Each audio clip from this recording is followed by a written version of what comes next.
Bienvenido a nuestro servicio en línea, bienvenido a nuestra familia La Hermosa. Es un gusto tenerte aquí y poder compartir contigo este tiempo de bendición. Te invitamos a permanecer conectado y seguir nuestra transmisión a continuación. Pueden sentarse.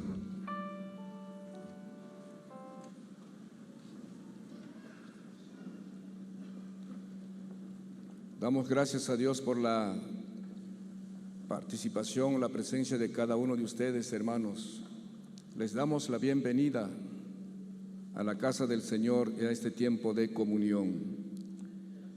Igualmente damos la bienvenida a nuestros visitantes. En nuestra mañana tenemos la visita de los Gedeones Internacionales. Y aparte de ellos, ¿cuántos nos visitan a esta reunión? Favor de levantar su mano a las personas que nos visitan por este lado. Bienvenido a usted, bienvenido, muy bien, gracias a Dios. Los que levantaron su mano por este lado, ¿cuántos nos visitan? Y varias personas nos están visitando y estamos muy contentos con esa visita. ¿Y cómo les recibimos?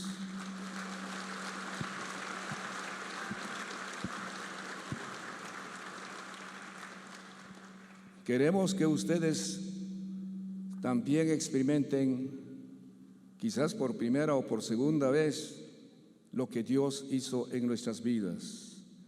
Y les invitamos a quedarse hasta el último minuto de esta reunión. Ahora vamos a abrir las Escrituras en el Evangelio de San Mateo, capítulo 20. San Mateo, capítulo 20. Vamos a leer algunos versículos en este capítulo.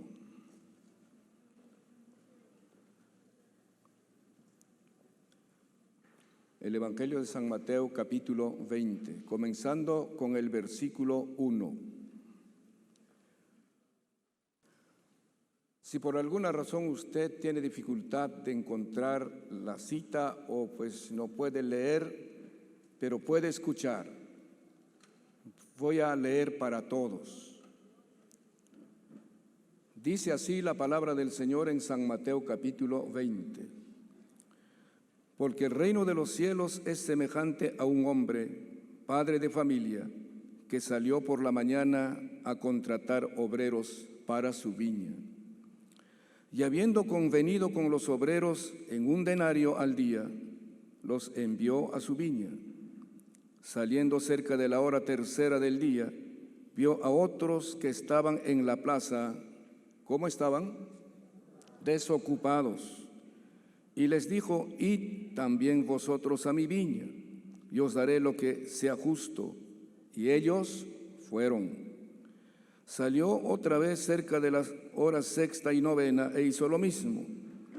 Y saliendo cerca de la hora 11ª halló a otros que estaban desocupados y les dijo: ¿por qué estáis aquí todo el día desocupados? Le dijeron: porque nadie nos ha contratado. Él les dijo: id también vosotros a la viña y recibiréis lo que es justo. Cuando llegó la noche, el señor de la viña dijo a su mayordomo: llama a los obreros y págales el jornal, comenzando desde los postreros hasta los primeros.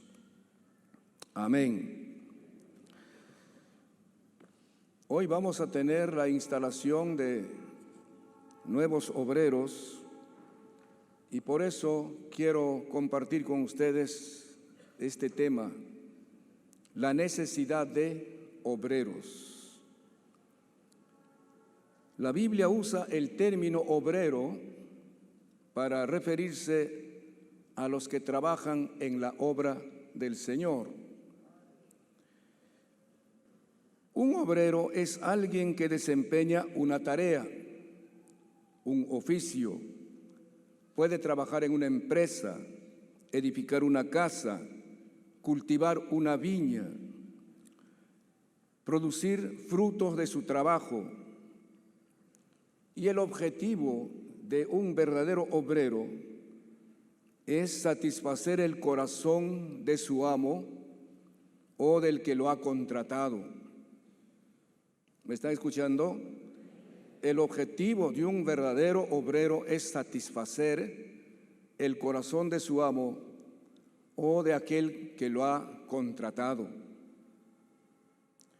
Jesús dijo que hay falta de obreros en la viña del Señor, es decir, obreros conscientes de su llamado, obreros comprometidos, fieles y productivos.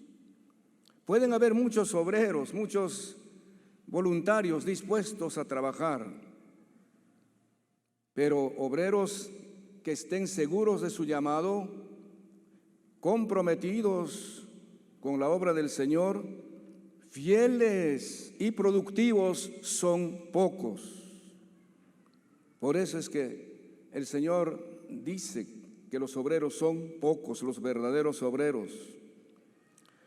Dijo también que el obrero es digno de su salario, es decir, de su paga o recompensa. Todo verdadero obrero que trabaja honestamente, que trabaja con diligencia y perseverancia, recibe recompensa. El apóstol Pablo dice que el obrero debe presentarse ante su Señor, que lo llamó aprobado, aprobado en todos los aspectos de su vida, sin tener de qué avergonzarse. Ustedes saben que los que resultamos desaprobados quedamos avergonzados en un examen, en una prueba, en una, digamos, un examen de admisión, cosas por el estilo. Cuando salimos desaprobados, quedamos avergonzados. ¿Por qué hay necesidad de obreros? Habiendo tantas personas en el mundo y muchos creyentes, ¿por qué hay necesidad de obreros?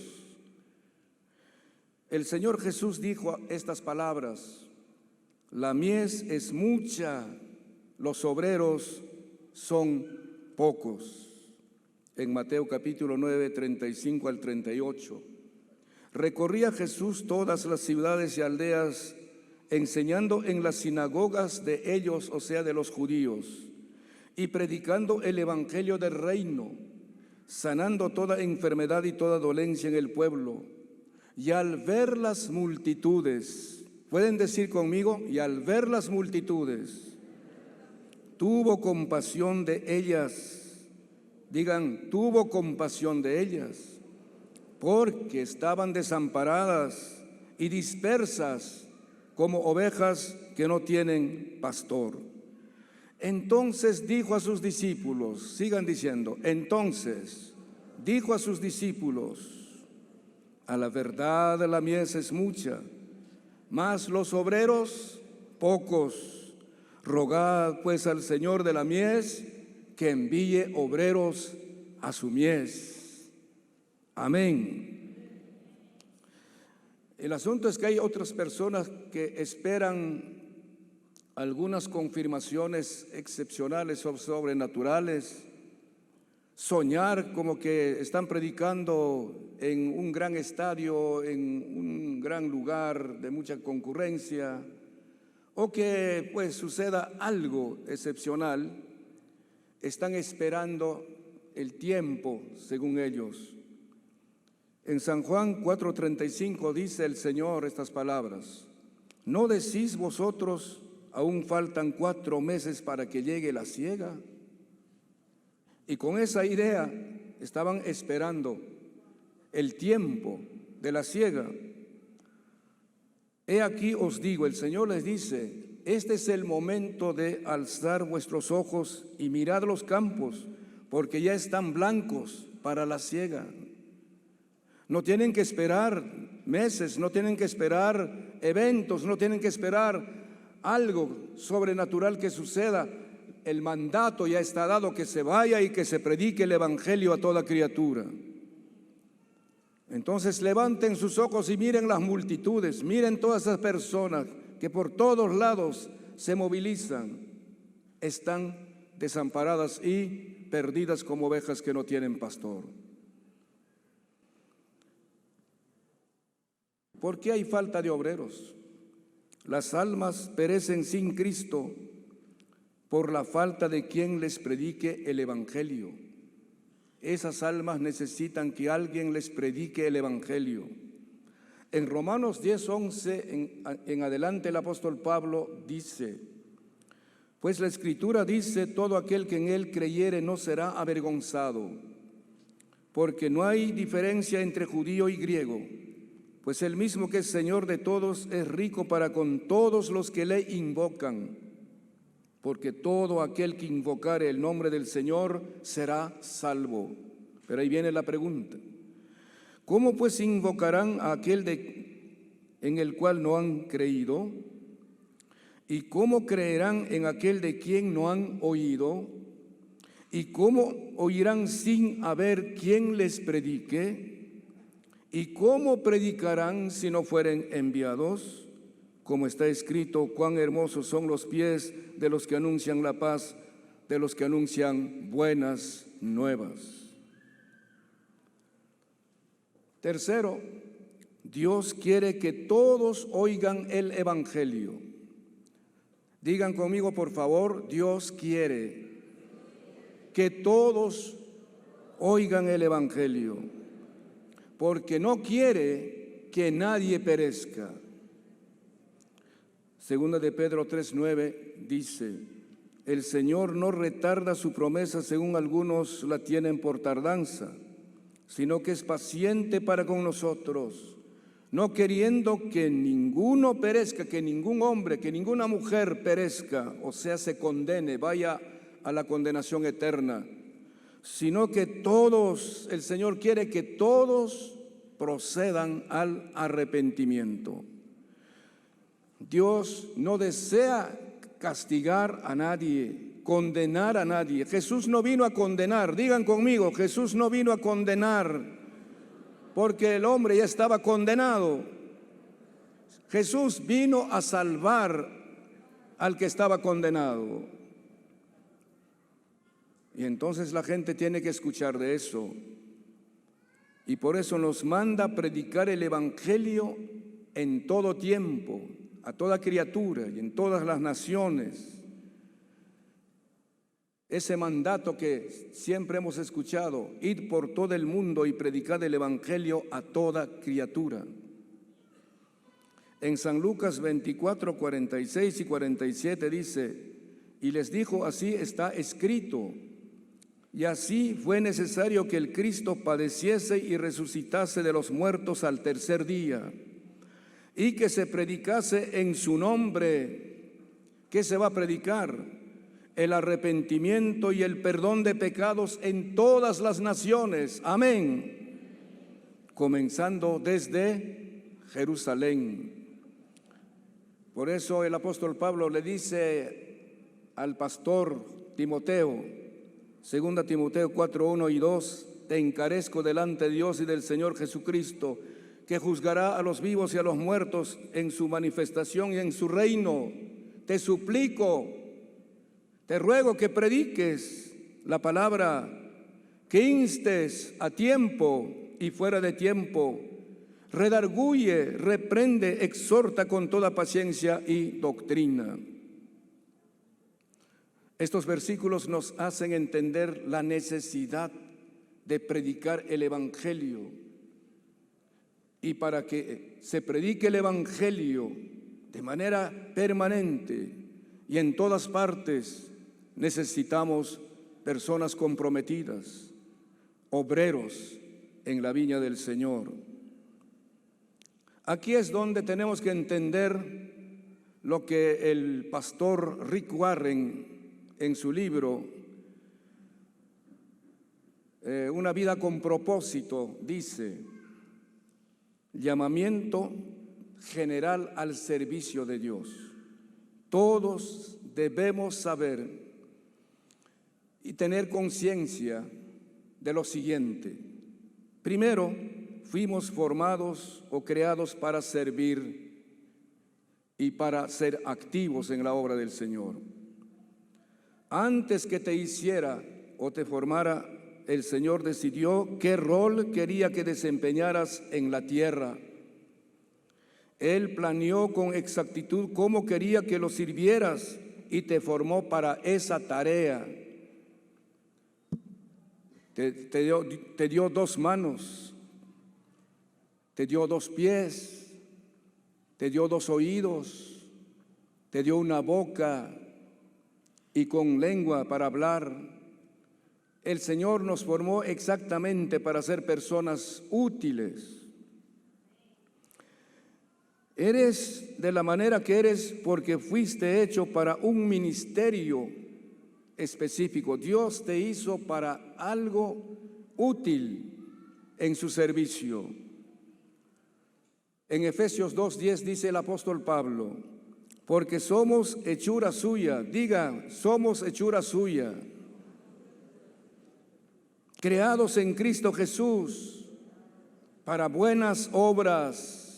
Amén. Para buenas obras, las cuales Dios preparó de antemano para que anduviésemos en ellas, en las buenas obras.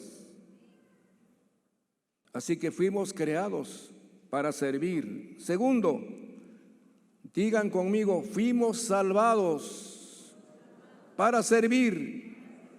No sé si usted puede levantar su mano derecha y decir, yo fui salvado por Dios para servir. Dios te redimió para que hicieras su obra. Tú no eres salvo por buenas obras, sino para hacer buenas obras. La salvación es por la fe y por la gracia de Dios. Entonces no fuiste salvo por buenas obras, sino para hacer buenas obras. En el reino de Dios tienes un lugar, un propósito, un rol y una función que cumplir. Cada creyente, cada miembro de la iglesia tiene un rol y una función. Este le da a tu vida un gran significado, propósito y valor. En Romanos 12, 4 al 8, el apóstol Pablo dice, porque de la manera que en un cuerpo tenemos muchos miembros, pero no todos los miembros tienen la misma función, así nosotros, siendo muchos, somos un cuerpo en Cristo y todos miembros los unos de los otros. De manera que teniendo diferentes dones, ¿están escuchando? Teniendo diferentes dones, según la gracia que nos es dada. Si el de profecía, úsese conforme a la medida de la fe. O si de servicio, en servir. O si de servicio, diga, o si de servicio, en servir. O el que enseña en la enseñanza. El que exhorta en la exhortación. El que reparte con liberalidad. El que preside, el que lidera con solicitud, el que hace misericordia con alegría. Miren, tantos dones. Y el Señor ha dado dones a cada uno de sus hijos, a cada persona nacida de nuevo, con el propósito de que ese hombre y esa mujer sean útiles al Señor y también al prójimo. Así que fuimos salvados, diga, fuimos salvados para servir. Tercero, fuimos llamados, fuimos llamados para servir. A medida que uno escucha mensajes, testimonios, a veces llega a pensar que los llamados por Dios son solamente los misioneros, pastores, maestros y apóstoles que están dedicados a tiempo completo en el ministerio. Pero la Biblia dice que cada cristiano es llamado a servir. Diga usted, cada cristiano, incluyéndome a mí, es llamado para servir.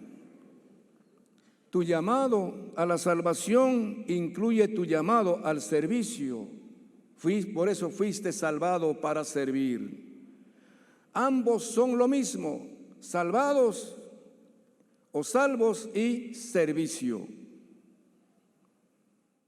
Cualquiera que sea tu trabajo, tu carrera, tu profesión, estás llamado al servicio de Dios. Una enfermera sirve a Dios con su profesión.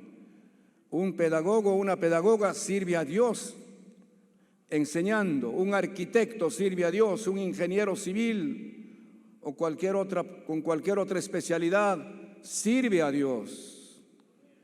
Los abogados también sirven a Dios. Amén. Así que no es únicamente los llamados pastores y personas con cierta distinción y títulos son llamados, sino todos hemos sido llamados al servicio de Dios. Un cristiano que no sirve, por definición, es una contradicción. Entonces, no se entiende por qué es cristiano o no habrá nacido de nuevo. Será un simpatizante, será un creyente, como decimos, pero no salvo, porque cuando es salvo, como fruto de esa salvación, sirve a Dios. En 1 de Pedro 2:9 dice la palabra: mas vosotros sois linaje escogido, real sacerdocio, nación santa, pueblo adquirido por Dios, para que anunciéis las virtudes de aquel que os llamó de las tinieblas a su luz admirable. Para anunciar las virtudes de Jesucristo, el poder de Jesucristo, el amor de Jesucristo. En cuarto lugar, se nos manda servir. El Señor nos manda servir. Para los cristianos el servicio no es opcional. ¿Están entendiendo, por favor? El servicio, digan conmigo, para los cristianos, el servicio no es opcional, sino algo que debe estar arraigado en nuestro corazón. Debe ser parte de nuestro tiempo, parte de nuestra agenda, parte de nuestro horario, servir al Señor. Este servicio es el corazón de la vida cristiana. Por eso Jesús vino a servir y a dar. Estos verbos también pueden definir tu vida en la tierra: servir y dar. Jesús fue nuestro irrefutable modelo de servicio. En San Mateo 20, 25 al 28 dice estas palabras: entonces Jesús, llamándolos, dijo: sabéis que los gobernantes de las naciones se enseñorean de ellas, y los que son grandes ejercen sobre ellas autoridad. Mas entre vosotros no será así, sino que el que quiera hacerse grande entre vosotros será vuestro servidor. Y el que quiera ser el primero entre vosotros será vuestro siervo. Como el Hijo del Hombre no vino para ser servido, sino para servir y para dar su vida en rescate por muchos. Como diciendo: aprendan de mí, yo soy el modelo. No vine para ser servido, vine para servir y para dar mi vida en rescate por muchos. Amén. Así que hemos sido llamados a servir y a dar. En Gálatas 5:13 dice la palabra: porque vosotros, hermanos, a libertad fuisteis llamados, solamente que no uséis la libertad como ocasión para la carne, sino servíos por amor los unos a los otros. Amén. Entonces todos hemos sido llamados al servicio de Dios y somos obreros en su viña. Bases de nuestro llamamiento al servicio de Dios. ¿Sobre qué se fundamenta nuestro llamado? Primero, sobre nuestro conocimiento del único medio de salvación. Aparte de los cristianos nacidos de nuevo, hijos de Dios, la gente no sabe esta verdad. Nosotros sí lo sabemos, que el único Salvador de la humanidad es Jesucristo. Lo que Él dijo: yo soy el camino, la verdad y la vida. Nadie viene al Padre sino por mí. Eso lo sabemos nosotros. Y sobre eso se basa nuestro servicio al Señor. Y lo que dijo según Hechos 4:12: y en ningún otro hay salvación. Digan: y en ningún otro hay salvación, porque no hay otro nombre bajo el cielo dado a los hombres en que podamos ser salvos. ¿Cuántos de ustedes saben eso? Que aparte de Jesucristo no hay salvación, no hay perdón, no hay camino al cielo. Solo el Señor Jesús es el medio de salvación. Segundo, sabemos que nadie puede invocar a aquel de quien no ha oído. Eso lo sabemos. La gente no puede invocar al Señor Jesús si no ha oído de Él. Nosotros, ¿por qué invocamos? ¿Por qué expresamos nuestra confianza y fe en el Señor? Porque no solamente que hemos oído, sino hemos creído. Es más, hemos sido regenerados por Él. Entonces, con toda confianza invocamos el nombre del Señor. Pero la gente que no tiene a Cristo, la gente perdida e inconversa, ni siquiera puede invocar el nombre de Cristo. ¿Cómo pues invocarán a aquel en el cual no han creído? ¿Y cómo creerán en aquel de quien no han oído? ¿Y cómo oirán sin haber quien les predique? Si nosotros aquí nos reuniéramos un grupo de personas inconversas y otro grupo de personas renacidas, regeneradas, y comenzáramos a cantar alabanzas, ¿qué va a pasar? Los inconversos no tienen ni idea de lo que es alabar al Señor, ni saben, les parece extraño. Si comenzáramos a orar con ellos, ellos ni saben orar, lo único que saben es rezar, pero no orar. En cambio nosotros, por la gracia del Señor, sabemos alabar al Señor y nos regocijamos alabándole. Y cuando oramos sabemos cómo nos acercamos a Él en el nombre de Jesucristo. Pero la gente inconversa no sabe nada de eso. Entonces, estos conocimientos son la base de nuestro llamado al servicio. Si yo sé hacer esto, ¿por qué no lo puedo enseñar al otro? Si yo sé cantar, ¿por qué no le puedo enseñar a cantar a los que no saben? Si yo sé orar, ¿por qué no les puedo enseñar a orar a ellos? Pero también el Señor nos ha confiado la palabra de la reconciliación. ¡Qué misión tan gloriosa! La palabra de la reconciliación. Todo creyente nacido de nuevo ha recibido la reconciliación con Dios y la palabra de la reconciliación. Por eso el apóstol Pablo dice: no solamente somos simples creyentes, no solamente somos miembros de la iglesia, sino somos embajadores en nombre de Jesucristo. ¡Oh, qué tremendo título! Segunda a los Corintios 5, 17 al 19. De modo que si alguno está en Cristo, nueva criatura es. Las cosas viejas pasaron, he aquí todas son hechas nuevas.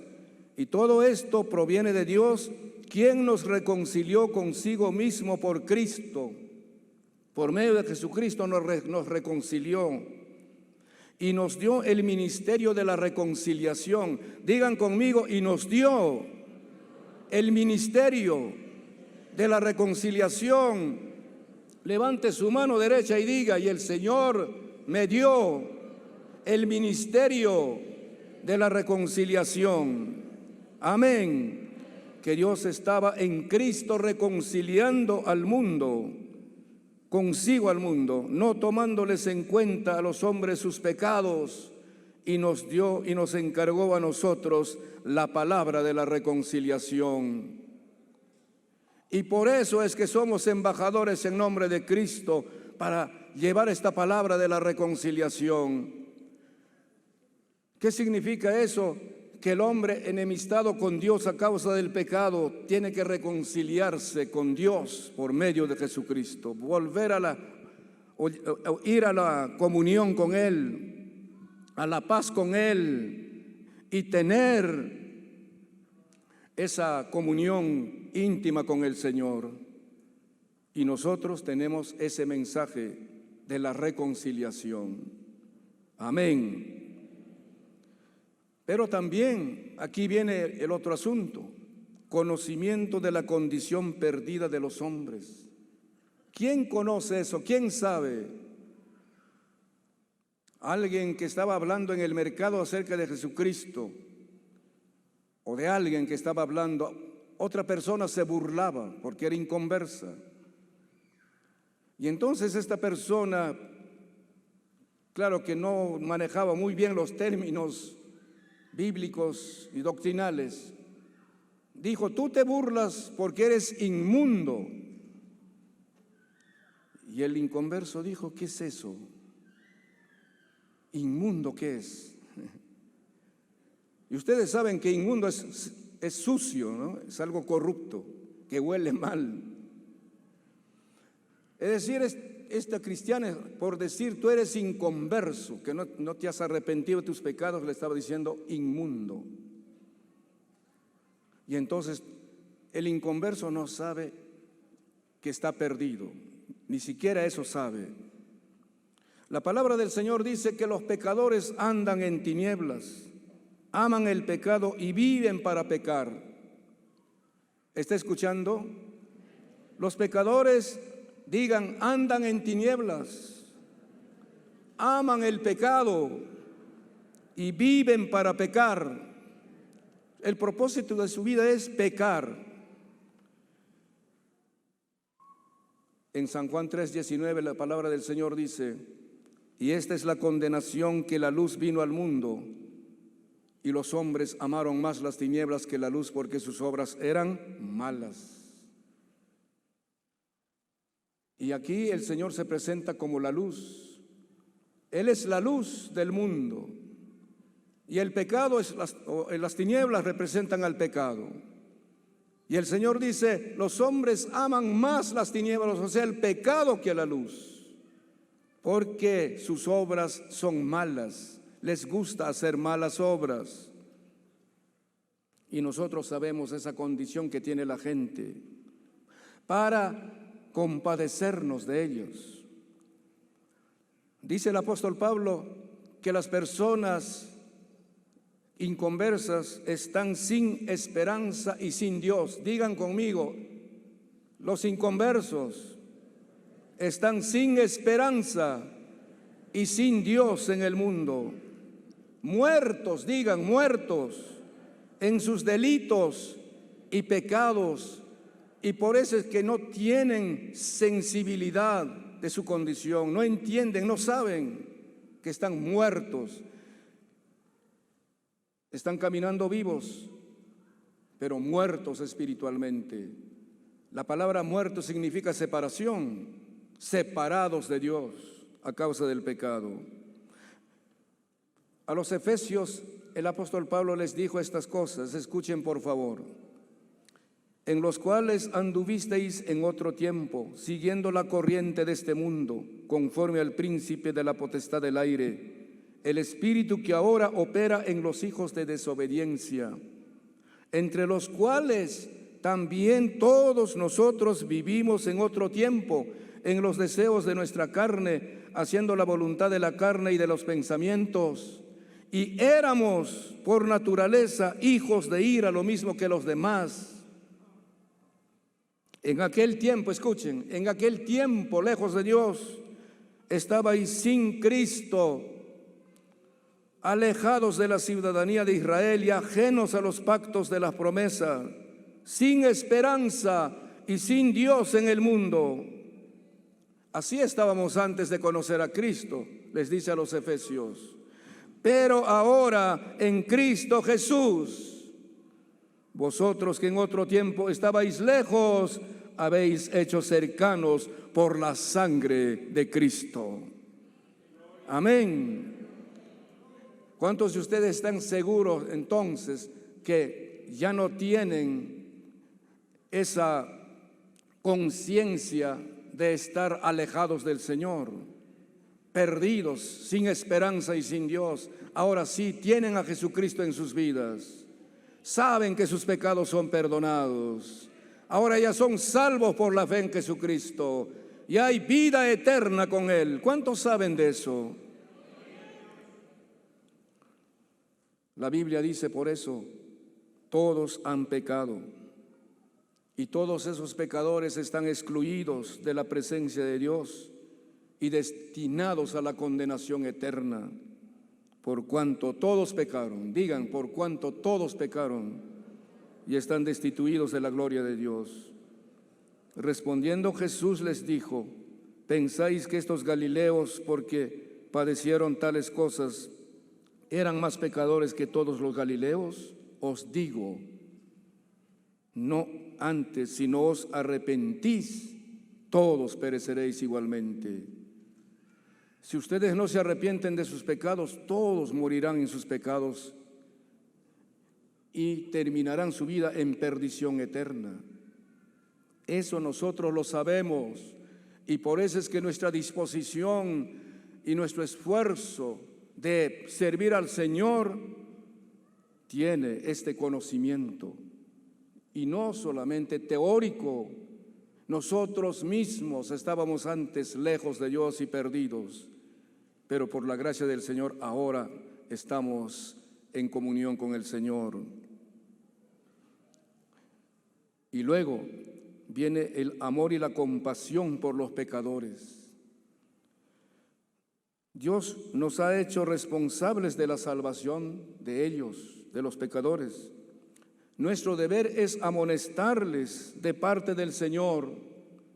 Todos somos llamados a cumplir esta función de amonestar a los pecadores en el nombre del Señor. Ezequiel 3:18 dice, cuando yo dijera al impío, de cierto morirás, y tú no le amonestares ni le hablares, para que el impío sea percibido de su mal camino, a fin de que viva. El impío morirá por su maldad, pero su sangre demandaré de tu mano. Si yo he pronunciado una palabra de condenación, dice el Señor, para el pecador, no porque el Señor quiere condenar, sino el pecador se condena por no arrepentirse de sus pecados. Y si tú no le amonestares, no le advirtieres, no le hablares de mi parte, el pecador morirá perdido, condenado, pero su sangre voy a demandar de tu mano. Tú eres responsable por no haberle hablado a ese pecador. ¿Están entendiendo? Y por eso es que el servicio es de todos nosotros. Usted puede hablar a su pariente que está perdido, tiene el deber de hablar.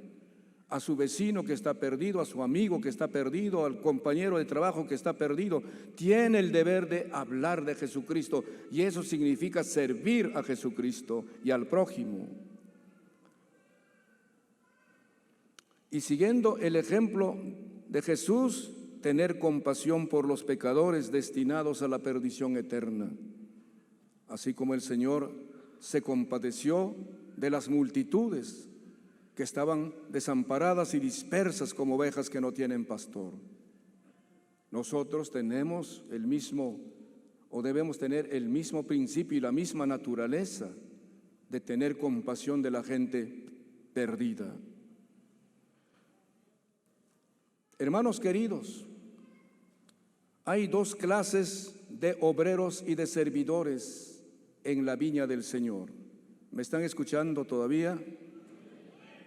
Hay dos clases de obreros o servidores en la viña del Señor o en la obra del Señor.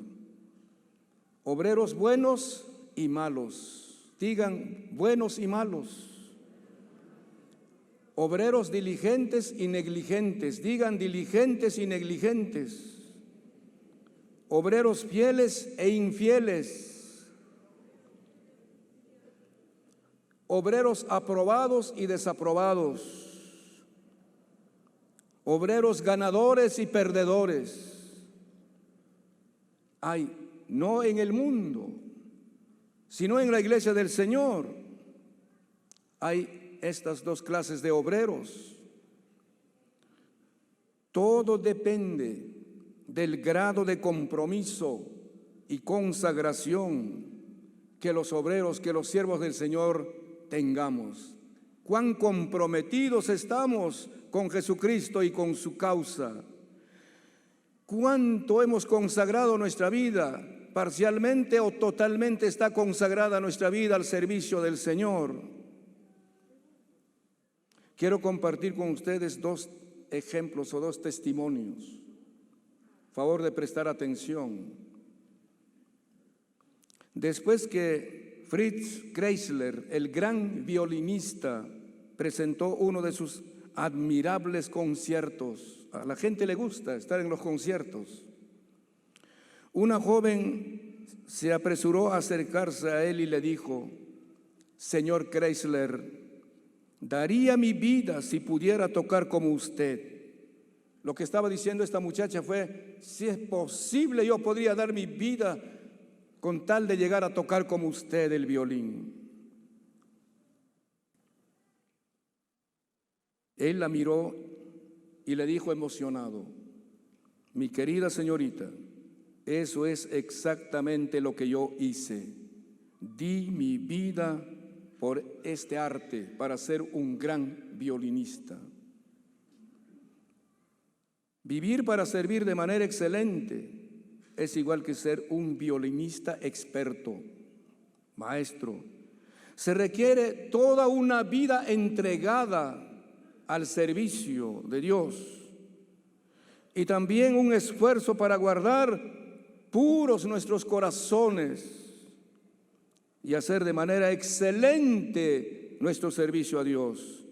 De modo que al final de nuestra vida, de nuestra carrera cristiana, y cuando ya lleguemos a la misma presencia del Señor en su manifestación y en su reino, oigamos esta gloriosa aprobación: bien, buen siervo y fiel. Sobre poco has sido fiel y sobre mucho te pondré, entra en el gozo de tu Señor. ¿Cuántos quisieran escuchar esas palabras de parte del Señor? Un hindú convertido al cristianismo se presentó ante un misionero para pedirle que se le aceptara ir a su país para testificar de Cristo. Una verdadera conversión produce esa reacción y esa pasión inmediata. El hindú tenía un trabajo bien remunerado, ganaba buena cantidad de dinero. El misionero le advirtió que la misión era tan pobre que apenas le podía dar el dinero solo para lo más indispensable. Y concluyó con estas palabras: solamente podemos darle 8 shillings en vez de los 30 que usted gana en su trabajo. ¿Puede usted ir por 8 shillings? El hindú quedó callado por un momento y al fin contestó: no puedo ir por 8 shillings, pero sí puedo ir por amor a Jesucristo. Aquí no se trata de si hay shillings, de que hay dólares, de que hay dinero. Aquí se trata del amor a Jesucristo y a las personas perdidas. Aunque no hayan 8 shillings, yo puedo ir por amor a Jesucristo para dar testimonio en mi país de lo que Cristo ha hecho en mi vida. ¿Cuántos de nosotros estamos dispuestos entonces a entregarle todo a Jesucristo? Cuando yo era joven escuchaba, bueno, no soy tan anciano, pero escuchaba esta alabanza: todo a Cristo yo me rindo. Y la gente cantaba llorando esa alabanza.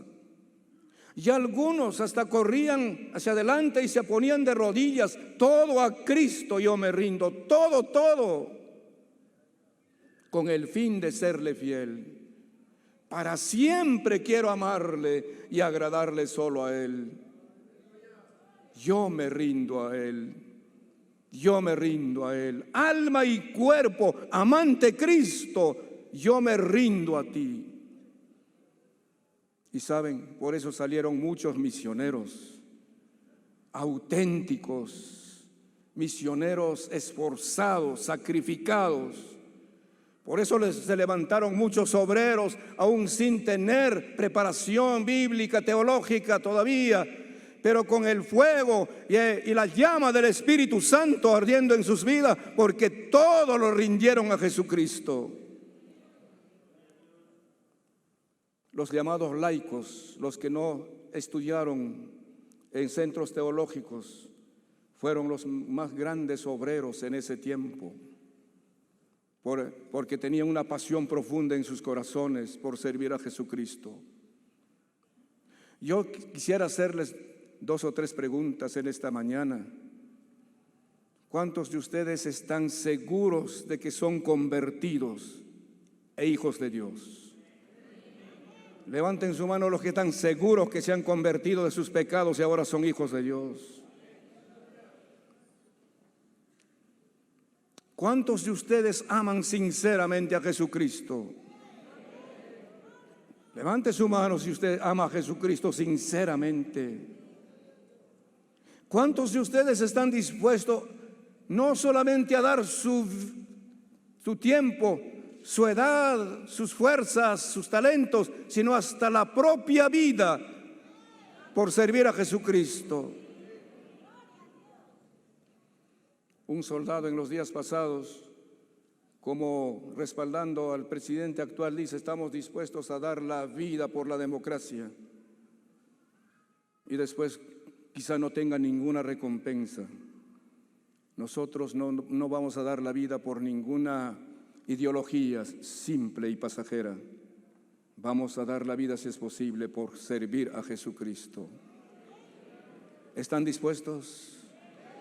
Los que están dispuestos, pónganse de pie. De servir a Jesús, no por dinero, no por fama, no por intereses particulares, sino por servir a Jesús.